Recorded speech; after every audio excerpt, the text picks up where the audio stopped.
جی قبلے کی طرف اور قرآن کی طرف پیر کرنا کیسا ہے؟ بھائی نے ایک سوال کیا کہ قبلے اور قرآن کی طرف پیر کرنا کیسا ہے.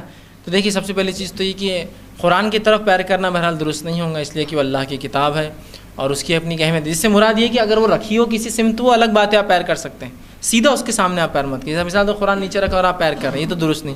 قرآن کسی سمت رکھا ہوا، ڈائریکشن میں رکھا ہوا، سمجھو اوپر ریک میں، وہ لوگ بولتے پیر ادھر مت کرو گے تو قرآن ادھر ہے، وہ تو کوئی بے حرمتی نہیں، اس لیے کہ وہ سمت میں رکھا ہوا ہے اور اس سمت کی طرف پیر کرنے سے کوئی برا نہیں. لیکن اگر خاص سامنے رکھی ہوئی مصحف تو تب تو آپ پیر نہیں کریں گے، اس لیے کہ اس کی مصحف کی جب وہ فزیکل فارم میں ہوتی ہے اس کی بڑی حرمت ہے، یاد رکھیے اس کی اپنی اہمیت ہے. رہا معاملہ کہ دور ہے کسی سمت میں رکھی ہوئی، کہ مثال طور پہ ادھر مصحف رکھی قرآن سیدھے ہاتھ پر، آپ پیر نہ کریں، اس سے کچھ نہیں ہوتا، اس لیے کہ وہ ادھر سمت ہے، وہاں سامنے قرآن نہیں ہے. لیکن ٹھیک دوسرا قبلے کی طرف پیر کرنے کی کوئی ممانعت نہیں، یاد رکھیے، نہ کوئی حرمت ہے، نہ کوئی منائی ہے، نہ کوئی برائی ہے. اس لیے کہ قبلے کی طرف پیر ہوں گا تبھی تو قبلے کی طرف میرا منہ ہوگا. آپ سے فرماتے ہیں قبلہ ہمارے زندہ اور مردہ دونوں کا قبلہ ہے، کعبہ ہمارے زندہ اور مردہ دونوں کا قبلہ ہے نا، ہے نا. اور کوشش یہ ہونا چاہیے کہ ہمارا زیادہ سے زیادہ وقت چہرہ قبلے کی طرف ہو. نماز میں تو ہوتا فرض ہے، قرآن پڑھتے وقت بھی کرنا چاہیے، دعاؤں کے وقت بھی کوشش کرنا چاہیے، ضروری نہیں ہے، نماز میں تو فرض ہے.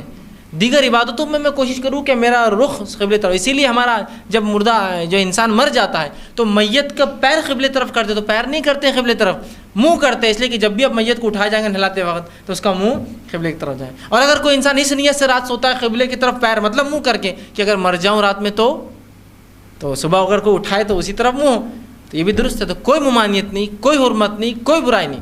اب لوگوں کا عجیب مسئلہ ہے، کسی چیز کو برائی سمجھتے، کسی چیز کو بھی اچھا سمجھتے.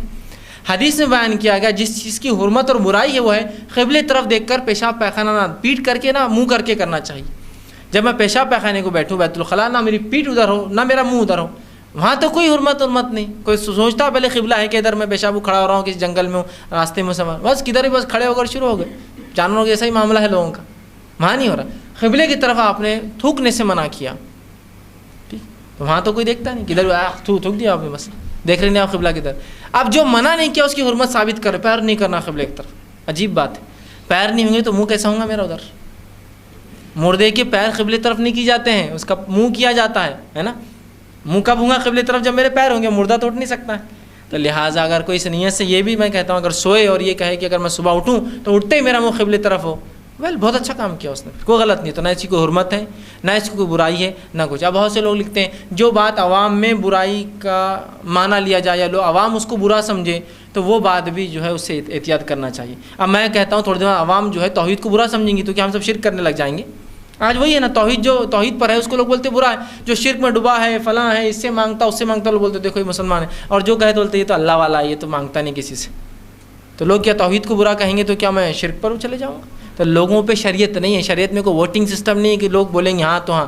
شریعت اللہ کا دین ہے جو آ چکا حرام حلال کے ساتھ، اس میں کوئی لوگوں کے اچھے اور برے لگنے سے تبدیلی نہیں آتی. تو لہٰذا قبلے کی طرف پیر کرنے کی نہ ممانعت ہے، نہ روکا گیا، نہ کراہت ہے، نہ ذرہ برابر بھی اس کی. بلکہ اگر کوئی یہ نیت سے سوئے کہ اگر میرا منہ ادھر ہو جا کے مر جاؤں رات میں تو میرا چہرہ ادھر ہی رہے، تو ظاہر سی بات ہے چہرہ تبھی ادھر ہوں گا جب میرے پیر ادھر کی طرف ہوں گے.